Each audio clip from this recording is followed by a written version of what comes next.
ਅਗਲੀ ਜਿਹੜੀ ਗੱਲ ਕਰੀਏ, ਕਹਿੰਦੇ ਜਸਟਿਸ ਡਿਪਾਰਟਮੈਂਟ ਦੇ ਆਪਣੇ ਹੀ ਜਿਹੜੇ ਉਹਨਾਂ ਦੇ ਲਾਇਰ ਆ, ਉਹਨਾਂ ਨੇ ਇਸ ਹਫ਼ਤੇ ਮੰਨਿਆ ਵੀ ਗਲਤ, ਇਨਕਰੈਕਟ, erroneous ਇਨਫੋਰਮੇਸ਼ਨ ਦੀ ਵਰਤੋਂ ਜਿਹੜੀ ਆ ਉਹ ਕੀਤੀ ਗਈ ਆ, ਉਹ ਯੂਜ਼ ਹੋਈ ਆ, ਜਿਹੜੀ ਆਈਸ ਦੇ ਦੁਆਰਾ ਇਮੀਗ੍ਰੇਸ਼ਨ ਕੋਰਟ ਹਾਊਸਿਸ ਦੇ ਵਿੱਚ ਲੋਕਾਂ ਨੂੰ ਗ੍ਰਿਫਤਾਰ, ਡਿਟੇਨ ਜਿਹੜਾ ਉਹ ਕੀਤਾ ਗਿਆ ਸੀਗਾ। ਸੋ ਕਹਿੰਦੇ ਵੀ ਗਲਤ ਇਨਫੋਰਮੇਸ਼ਨ ਦੀ ਜਿਹੜੀ ਵਰਤੋਂ ਕਰਕੇ ਇਹ ਸਾਰਾ ਕੁਛ ਹੋਇਆ ਆ। ਨਿਊਯਾਰਕ ਸਿਟੀ ਦੇ ਵਿੱਚ ਇੱਕ ਕੇਸ ਚੱਲ ਰਿਹਾ ਸੀ, ਉਸ ਦੇ ਵਿੱਚ ਡਿਪਾਰਟਮੈਂਟ ਆਫ ਜਸਟਿਸ ਦੇ ਜਿਹੜੇ ਲਾਇਰਸ ਆ, ਉਹਨਾਂ ਨੇ ਲਿਖਤੀ ਰੂਪ ਦੇ ਵਿੱਚ ਇਸ ਨੂੰ ਮੰਨਿਆ। ਕਹਿੰਦੇ ਵੀ 2025 ਦਾ ਜਿਹੜਾ ਆਈਸ ਮੈਮੋ ਸਾਈਟ ਕੀਤਾ ਜਾ ਰਿਹਾ ਆ ਕੋਰਟ ਦੇ ਵਿੱਚ, ਵੀ ਅਸੀਂ ਬਿਲਕੁਲ ਸਹੀ ਕਰ ਰਹੇ ਆ।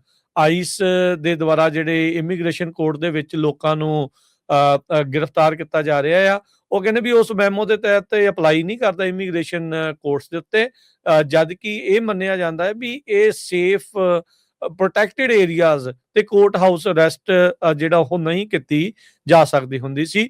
ਸੋ ਇਹ ਜਿਹੜਾ ਇਸ਼ੂ ਕੀਤਾ ਗਿਆ ਸੀ ਮੈਮੋ ਮਈ 2025 ਚ, ਜਿਹਦੇ ਵਿੱਚ ਆਖਿਆ ਗਿਆ ਸੀ ਵੀ ਆਈਸ ਏਜੰਟ ਕੰਡਕਟ ਕਰ ਸਕਦੇ ਨੇ civil immigration enforcement actions in or are near courthouses when they have credible information that leads them to believe that targeted aliens is or will be present at a specific location।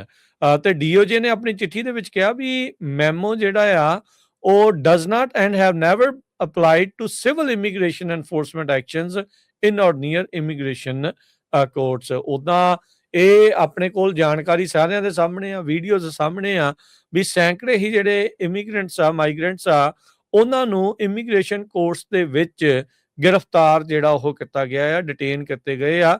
ਇੱਕ ਤਾਂ ਬੀਬੀ ਨੂੰ ਚੱਕ ਕੇ ਇਹਨਾਂ ਨੇ ਥੱਲੇ ਜਿਹੜਾ ਉਹ ਮਾਰਿਆ ਸੀ, ਜਿਹਦੇ ਘਰ ਵਾਲੇ ਨੂੰ ਇਹ ਡਿਟੇਨ ਕਰ ਰਹੇ ਸੀਗੇ।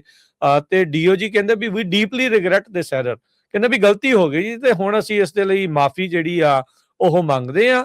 ਤੇ DOJ ਦੇ ਲੈਟਰ ਦੇ ਵਿੱਚ ਕਿਹਾ ਵੀ ਇਹ ਗਲਤੀ ਆਈਸ ਦੇ ਸਿਰ ਹੀ ਆ। ਕਹਿੰਦੇ ਉਹਨਾਂ ਨੇ ਆਈਸ ਨੇ ਹੀ ਕਹਿੰਦੇ ਵੀ ਗਲਤ ਤਰੀਕੇ ਦੇ ਨਾਲ ਇਹ ਜਿਹੜੀ ਗਾਈਡੈਂਸ ਜਿਹੜੀ ਉਹ ਲਈ ਆ, ਤੇ ਗਲਤ ਇਨਫੋਰਮੇਸ਼ਨ ਦੇ ਤਹਿਤ ਜਿਹੜੀ ਇਮੀਗ੍ਰੇਸ਼ਨ ਕੋਰਟਸ ਦੇ ਵਿੱਚ ਉਹਨਾਂ ਨੇ ਗ੍ਰਿਫਤਾਰ ਜਿਹੜੇ ਉਹ ਕਰਦੇ ਰਹੇ ਆ। ਸੋ ਅਦਾਲਤ ਦੇ ਵਿੱਚ ਜਾ ਕੇ ਹੀ ਡਿਪਾਰਟਮੈਂਟ ਆਫ ਜਸਟਿਸ ਦੇ ਆਪਣੇ ਲਾਇਰਸ ਆ, ਉਹਨਾਂ ਨੂੰ ਇਹ ਮੰਨਣਾ ਪਿਆ ਵੀ ਭਾਈ ਸਾਡੇ ਕੋਲ ਹੋ ਗਈ ਬਹੁਤ ਭਾਰੀ ਗਲਤੀ, ਵੀ ਅਦਾਲਤਾਂ ਦੇ ਵਿੱਚੋਂ ਜਿਹੜੇ ਲੋਕਾਂ ਨੂੰ ਅਸੀਂ ਗ੍ਰਿਫਤਾਰ ਏਦਾਂ ਕਰਦੇ ਰਹੇ ਆ।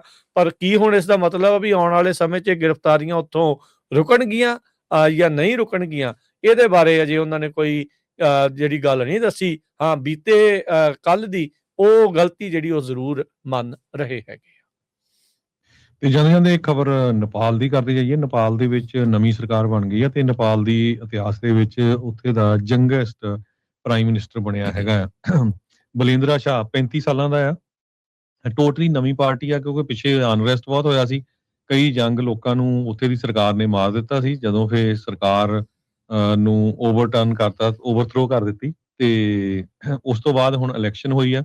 ਇਸ ਇਲੈਕਸ਼ਨ ਦੇ ਵਿੱਚ ਬਲਿੰਦਰਾ ਸ਼ਾਹ ਦੀ ਜਿਹੜੀ ਨਵੀਂ ਪਾਰਟੀ ਹੈਗੀ ਆ ਤੇ ਉਹ 2/3 ਮੈਜੋਰਟੀ ਦੇ ਨਾਲ ਜਿੱਤੀ ਹੈਗੀ ਆ।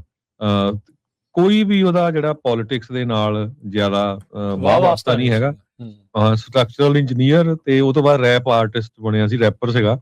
ਤੇ ਪਰ ਜਦੋਂ ਪ੍ਰੋਟੈਸਟ ਹੋ ਰਿਹਾ ਸੀ ਉਹਦੇ ਚ ਉਹਨੇ ਬਹੁਤ ਉਹਨਾਂ ਦਾ ਸਾਥ ਦਿੱਤਾ ਤੇ ਉਹਦੇ ਨਾਲ ਹੁਣ ਜਿਹੜੀ ਉਹਦੀ ਪਾਰਟੀ ਪਹਿਲੀ ਵਾਰੀ ਜਿੱਤ ਗਈ ਆ ਤੇ ਉਹ ਹੁਣ ਪ੍ਰਾਈਮ ਮਿਨਿਸਟਰ, ਨਵਾਂ ਜਿਹੜਾ ਯੰਗੈਸਟ ਪ੍ਰਾਈਮ ਮਿਨਿਸਟਰ ਨੇਪਾਲ ਦਾ ਬਣਿਆ। 35 ਸਾਲ ਦੀ ਉਮਰ ਦਾ ਜਿਹੜਾ ਦੇਖੋ ਜੀ। ਤੇ ਇੰਡੀਆ